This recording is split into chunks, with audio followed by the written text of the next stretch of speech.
फंसा दिया है ईरान ने इसराइल और अमेरिका को, क्योंकि जंग बंदी के लिए ईरान ने ऐसी ऐसी शराइत रखी हैं कि सर पकड़ कर बैठ गए हैं अमेरिका और इसराइल। आए आपको बताएं कि कौन कौन सी शराइत रखी हैं जंग बंद करने के लिए ईरान ने। ज़राए का दावा है कि ईरान ने 7 सख्त शराइत रखी है अमेरिका के सामने जंग बंदी के लिए। पहली शर्त ईरान ने यह रखी है कि इनसे तहरीरी मुआहदा लिया जाए जंग बंदी, और अमेरिकी कांग्रेस से इस मुआहदे की मंजूरी ली जाए कि आइंदा कभी भी मुस्तकबिल में कोई भी अमेरिकी सदर हमला करने की गलती ना करे, जैसा कि ईरान न्यूक्लियर डील तोड़ डाली थी डोनाल्ड ट्रंप ने। दूसरी शर्त ईरान ने यह रखी है कि अमेरिका गारंटी दे कि वो ईरान से आइंदा कभी भी डायरेक्ट या बिला वास्ता कोई लड़ाई नहीं लड़ेगा। मतलब ना तो वो खुद हमला करेगा ईरान पर और ना ही इसराइल की मदद करेगा अगर वो ईरान से लड़ाई लड़ता है तो। तीसरी शर्त तो ऐसी रखी है ईरान ने कि शायद अमेरिका ये कभी ना माने, लेकिन अरब ममालिक ज़रूर मजबूर करेंगे अमेरिका को ये शर्त मानने पर। शर्त यह है कि वस्ती एशिया के तमाम मुल्कों से अमेरिका अपने फौजी अड्डे ख़त्म कर दे और अपनी फ़ौज अमेरिका वापस बुला ले। यह नहायत ही कड़ी शर्त है, मगर ऐसा हुआ तो वस्ती एशियाई ममालिक के जान में जान आ जाएगी अगर अमेरिका ये मान गया तो। खैर, ईरान की चौथी शर्त यह है कि अमेरिका समेत बैरून मुल्क मंजमद तमाम ईरानी फंड्स और मालियाती असासे ईरान को फौरी तौर पर वापस किए जाएँ। पाँचवीं शर्त ईरान ने जंगबंदी के लिए ये रखी है जो ईरान पर मुआशी पाबंदियाँ हैं वो फ़ौरन तौर पर ख़त्म कर दी जाएँ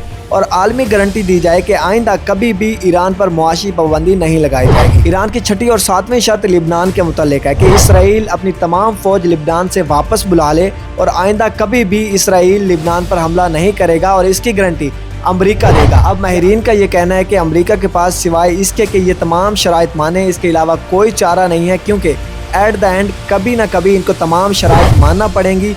या फिर कोई कॉम्प्रोमाइज़ करना पड़ेगा। लेकिन अगर अमेरिका ये शराइत नहीं मानता और अकड़ दिखाता है तो ये जंग मज़ीद लंबी हो जाएगी और बहुत गहरी हो जाएगी। और माहिरीन का ये कहना है कि अमेरिका और ईरान अगर मुकाबले में आ जाएं तो ईरान के पास ये सिक्कत मौजूद है और ईरान के पास कैपेसिटी है कि वो आइंदा 10 साल तक कोई भी जंग लड़ सकते हैं, क्योंकि इन्होंने बहुत बड़ी जो है तैयारी की हुई है जंग लड़ने। यूँ भले ईरान की ये शराइत थोड़ी सख्त है, लेकिन ईरान से बात की जा सकती है, कुछ शराइत मानी जा सकती हैं और कुछ शराइत पर कंप्रोमाइज़ किया जा सकता है या फिर वक्त मांगा जा सकता है, क्योंकि ये जंग अगर बहुत लंबी हो गई तो इसका इम्पेक्ट पूरी दुनिया पे पड़ेगा। और दोबारा ये कह रहा हूँ कि ईरान के पास इतनी पावर और इतनी सख्त मौजूद है कि वो आइंदा 10 साल तक कोई भी जंग लड़ सकते हैं। लेकिन अगर अमेरिका को 15 से 20 दिन तक भी कोई जंग लड़ना पड़ गई तो इनके बाजे बच जाएंगे और इनकी अंदर, ये तो पहले ही अंदर से खोखले हो चुके हैं, लेकिन आइंदा कभी भी ये खड़े नहीं हो सकेंगे। सो इनके लिए बेहतर है कि वो जल्दी से जल्दी कोई ना कोई फ़ैसला कर लें और ये शराइत मान लें,